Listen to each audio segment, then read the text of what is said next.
Copertoni d'auto, contenitori di plastica, bottiglie, reti di ferro, carte, cartacce, pezzi di polistirolo e pacchetti di sigarette. Causa l'assenza da alcuni giorni di pioggia il livello del canale Fossa Camucina, la roggia che scorre proprio nel centro di Portogruaro, sta facendo affiorare in questi giorni alcune primizie di spazzatura che fanno compagnia alle papere e ai pesci residenti storici del corso d'acqua.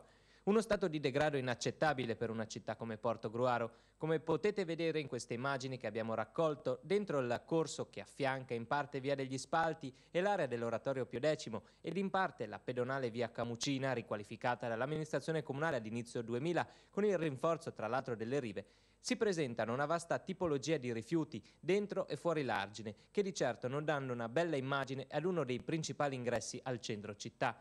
Se poi aggiungiamo che nelle aree limitrofe di Viale Trieste siano stati trovati anche alcuni ratti esanimi, completiamo il quadretto. Se da un lato, da parte di coloro che vi transitano, occorrerebbe un po' più di senso civico, preferendo magari i bidoni al canale per gettare le loro sporcizie, da parte delle squadre comunali urge una bella campagna di pulizie, anche se non è ancora arrivata la primavera. Altrimenti, di questo passo, l'immondezzaio crescerà e potrebbe magari avere ripercussioni sia sullo scorrimento del canale che sulla salubrità della zona.